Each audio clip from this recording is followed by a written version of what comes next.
सेवा का ध्यान आ जाता है, लेकिन सिविल सेवा के अलावा और भी कई प्रतिष्ठित सेवाएं जो आजकल के युवाओं को काफी आकर्षित कर रही हैं, और ऐसी ही एक सेवा है भारतीय इंजीनियरिंग सेवा यानी IES। तो ये परीक्षा देश के होनहार इंजीनियर्स को राष्ट्र निर्माण में योगदान देने के लिए मौका देती है। तो आज के वीडियो में हम इसी सेवा की तैयारी के बारे में और विस्तार से जानेंगे। नमस्कार, स्वागत है आपका प्रभात एग्जाम के YouTube चैनल पर। ये एक ऐसा प्लेटफॉर्म है जहां आपको मिलती है सभी कंपैरेटिव एग्जाम से जुड़ी महत्वपूर्ण जानकारियां जो आपको किसी भी एग्जाम में सफल होने में काफी मदद कर सकती हैं। अगर आप हमारे YouTube चैनल पर पहली बार आए हैं तो हमें लाइक और सब्सक्राइब जरूर कर लें, और हमारी लेटेस्ट वीडियोस और अपडेट सबसे पहले आप तक पहुंचे इसके लिए बेल आइकॉन को प्रेस करना ना भूलें। तो आइए शुरुआत करते हैं आज के वीडियो की, जो है IES कैसे बनी।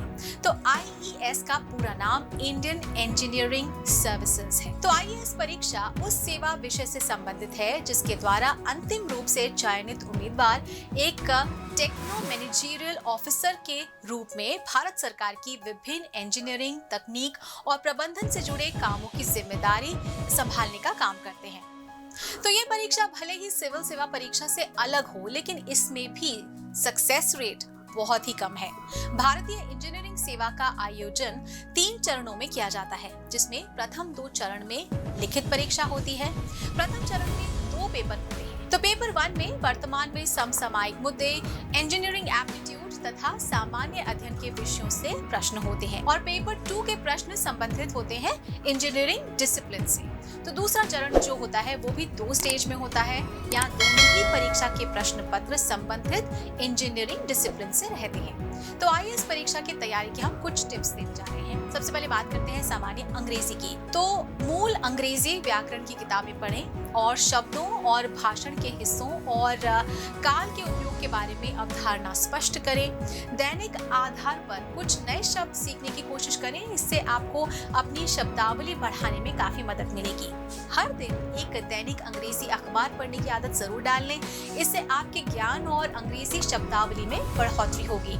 और जितना संभव हो उसने सामान्य अंग्रेजी के पिछले जो प्रश्न पत्रों को जरूर हल कर लें, क्योंकि वो आपको इंफॉर्मेशन के साथ साथ पैटर्न और आप परीक्षा से क्या उम्मीद रख सकते हैं इसका ज्ञान देंगे। नेक्स्ट इज सामान्य ज्ञान। तो इस सेक्शन की तैयारी करने के लिए देश और दुनिया में क्या हो रहा है इसके प्रति उम्मीदवार को जागरूक रहना होगा। नियमित रूप से समाचार पत्र पढ़ें और समाचार जो चैनल्स हैं वो जरूर देखें, ताकि आपको पता चलता रहे कि आपके आसपास हो क्या रहा है। और जितना संभव हो सके जनरल नॉलेज की पुस्तकों का अध्ययन करना चाहिए, मगर ज्यादा फोकस करें जो करंट इवेंट्स हैं उन पर, और पिछले प्रश्न पत्रों का संदर्भ लें, जिससे आपको परीक्षा में पूछे जाने वाले सवालों का एक अंदाजा मिल सके।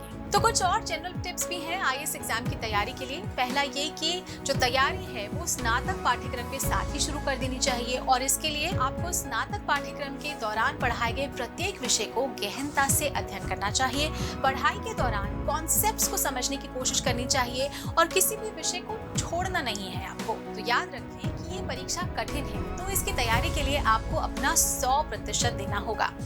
जब आप प्रश्नों का उत्तर देते हैं तो बहुत ही तार्किक रहें। अपने उत्तरों को विषय के बारे में अपने ज्ञान को प्रदर्शित करना होगा, इसलिए गहराई से सवालों को समझिए और उनका जवाब देने की कोशिश करें गहराई से ही। नेक्स्ट इज परीक्षा के पहले चरण में नेगेटिव मार्किंग भी होती है, इसीलिए किसी भी सवाल का जवाब तुक्के से देने का प्रयास ना करें। जिन सवालों के जवाब को लेकर आप पूरी तरह से आश्वस्त हैं उन्हीं का ही जवाब दें। जितना संभव हो उतने ही पिछले सालों के प्रश्न पत्रों को हल करें, उन्हें स्टडी करें, और इससे एक तो आपको परीक्षा का जो पैटर्न है वो समझ में आ जाएगा, दूसरा ये आपको परीक्षा के लिए तैयार भी करेगा। तो इंजीनियरिंग पेपर्स की अगर हम बात करें तो उन अभ्यर्थियों को लाभ मिलता है जो जवाब को एक प्रभावी और व्यवस्थित तरीके से प्रस्तुत करते हैं। तो आपके जवाब टू द पॉइंट होने चाहिए, और उनमें जितना अधिक डायग्राम्स आप डालोगे, चार्ट्स डालोगे, उनका प्रयोग करोगे, तो आपका जवाब उतना ही प्रभावशाली होगा। तो उत्तर देते समय गति और उसकी शुद्धता के साथ समय का भी ख्याल रखना होगा। तो सब्जेक्टिव पेपर्स में हर सवाल को अटेम्प्ट करने की कोशिश करें।